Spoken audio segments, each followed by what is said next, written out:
हाँ मेरे प्यारे बच्चों, अब आप लोगों को मैं समांतर क्रम में बताने जा रहा हूँ। ध्यान दीजिएगा, यहाँ पर देखो n शैलें हैं, सबका धन ध्रुव एक तरफ और सबका ऋण ध्रुव एक तरफ जोड़ा हूँ, और इसमें I धारा बह रही है। इसमें समान सब में हम सपोज कर लेते हैं जो धाराएं इसमें बह रही हैं वो सब में क्या हैं, वो समान धारा बह रही हैं। ऐसा मैं जिक्र किया हूँ। यहाँ प्रतिरोध R है, यहाँ कुंजी है, और ये n प्रतिरोध जो हैं वो श्रेणी क्रम समांतर क्रम में जोड़े गए हैं। ठीक है, इसका n ये सेल हो गई, और उसका विद्युत वाहक बल कुल कितना है, E है, और उसका आंतरिक प्रतिरोध R, और जो बाह्य प्रतिरोध कैपिटल R है। तो चूंकि यह किस क्रम में जोड़ा गया है, समांतर क्रम में जोड़ा गया है, पार्श्व क्रम में जोड़ा गया है। तो जब पार्श्व क्रम में जोड़ा गया है तो इसका तुल्य प्रतिरोध क्या होगा, उसका 1/R1 is equal to 1/R1 1/R plus 1/R plus 1/R dot dot n, इस तरह से n। तो 1/R1 is equal to n/R मैं लिख दिया हूँ। तो R1 बराबर क्या हो जाएगा, R/n हो जाएगा। R बराबर क्या हो गया, n हो गया। तो कुल प्रतिरोध कितना हो गया, R/n प्लस R हो गया, R/n प्लस R हो गया। तब कुल बहने वाली धारा I बराबर क्या होगा, E/R। R कुल प्रतिरोध इतना है, R/n प्लस R। तो ये n जो है एक बार इसमें गुणा होगा, और ये n कहाँ चला जाएगा, ऊपर चला जाएगा। यहाँ मैं ऊपर कर दिया हूँ। तब I बराबर मैं क्या प्राप्त कर लिया हूँ, NE/R प्लस n। ये समीकरण हो गया। अब इसको तीन स्थितियों में हम व्यक्त कर सकते हैं।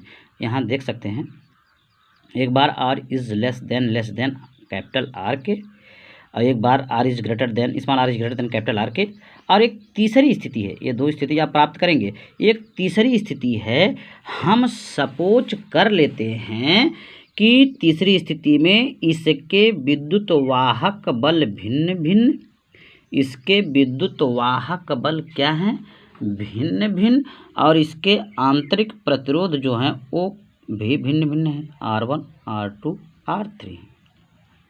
यहाँ देख सकते हैं। और इसमें प्रवाहित धारा कितना है, I1 I2 I3 है, और यह संपूर्ण धारा किसके बराबर होगी, I के बराबर होगी। तब हम I बराबर क्या लिख दिया हमने, I1 plus I2 plus I3, I1 plus I2 plus I3, ये संपूर्ण धारा हो गई। अब मैं आप लोगों को एक नियम बताऊंगा, इसके बाद आगे चलूंगा। अब इसमें एक नियम लगेगा, उस नियम को हम कहते हैं किरचॉफ का नियम या किरचॉफ का नियम कहते हैं। ठीक है, किरचॉफ का नियम हम बताने जा रहे हैं आप लोगों को। वैज्ञानिक किरचॉफ 1842 ईस्वी में उसने दो नियम प्रतिपादित किए। उस नियम में उन्होंने बताया जो कठिन से कठिन, जटिल से जटिल परिपथ के विभिन्न चालकों के बीच धारा का वितरण किया, और उसमें दो उसके नियम प्रतिपादित किए। ये दो नियम कौन कौन से हैं, एक को पहला अथवा संधि अथवा धारा का नियम कहते हैं, और दूसरा जो है बेटा वह क्या है, आपका पास का नियम कहलाता है, या इसे हम वोल्टता का नियम भी कहते हैं।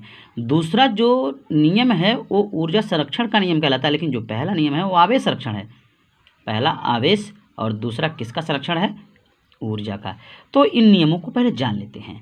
चलो, किरचॉफ के प्रथम नियम में होता क्या है, किसी संधि पर आने वाली और संधि से दूर जाने वाली धाराओं का बीजगणितीय योग क्या होता है, शून्य होता है। धारा की तरफ, संधि की तरफ आने वाली धाराएं धनात्मक और संधि से दूर जाने वाली धाराएं ऋणात्मक होती हैं।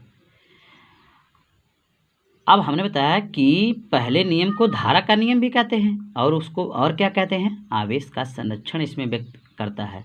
और जो दूसरा नियम होता है वह क्या व्यक्त करता है, वह ये व्यक्त करता है कि वोल्टता का नियम कहलाता है, ऊर्जा संरक्षण का नियम होता है। उसमें ऊर्जा ना तो उत्पन्न की जा सकती ना तो नष्ट, बल्कि एक रूप से दूसरे रूप में परिवर्तित किया जा सकता है। यानी ब्रह्मांड की संपूर्ण ऊर्जाएं क्या है, नियत है। Will we can change to the form. चलो ठीक है, अब हम यहाँ पर एक किरचॉफ का नियम लगाएंगे। किरचॉफ का प्रथम नियम हमें बताया, किसी संधि पर आने वाली और वहाँ से जाने वाली धाराओं का बीजगणितीय योग होता क्या, शून्य होता है। आने वाली धनात्मक और दूर जाने वाली ऋणात्मक होती हैं। ठीक है, दूसरा नियम क्या है, दूसरा नियम यह है किसी परिपथ में प्रत्येक बंद पास के विभिन्न खंडों में बहने वाली धाराओं तथा संगत प्रतिरोधों का गुणनफल। इसमें जो धारा बह रही है वो और उसके प्रतिरोध दोनों का गुणनफलों का बीजगणितीय योग जो होता है उस बंद पास में लगने वाले विद्युत वाहक बलों के योग बीजगणितीय योग के क्या होता है, बराबर होता है। तो ठीक है, हम यही दूसरा नियम आप लोगों को लगा करके दिखाते हैं। चलो, इसमें जो देख सकते हैं मैं कुछ लिखा हूँ यहाँ ए बी सी डी इस तरह से मैं इसका नॉमेनक्लेचर किया हूँ। तो हम पहला जो नियम लगाते हैं दूसरे नियम से लगाते हैं, तो जो पहले प्रथम पास है, प्रथम बंद पास है, उसके लिए बता रहा हूँ। वह क्या है आपका A B C B E 1, A B देख ले भैया, आपका ए बी सी ई फिर बी सी ई 1 ए के लिए। तो इसमें पूरे में हम पहले बाहर बाहर जा रहे हैं, ये बाहर बाहर मैं जा रहा हूँ। इसमें इसका संगत प्रतिरोध कितना है आर, इसमें बहने वाली धारा कितना है आई आर, प्लस इसमें संगत प्रतिरोध कितना है, इसका संगत प्रतिरोध कितना है R1, बहने वाली धारा क्या है I1, इसके विद्युत वाहक बल कितना है E1, तो E1 हो गया। इसी प्रकार से I2 बराबर आप इस बंद पास में निकालेंगे दूसरे वाले में।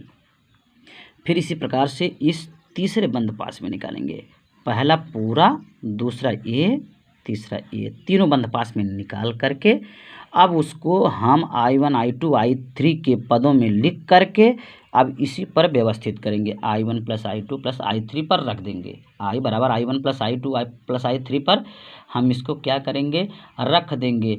तब जो I1 का मान प्राप्त होगा वह I1 बराबर हम लिखेंगे, I बराबर जो प्राप्त होगा उसको प्राप्त कर लेंगे, I का मान आपको निकाल करके दिखाना पड़ेगा, जो आएगा वही आपका आंसर हो जाएगा।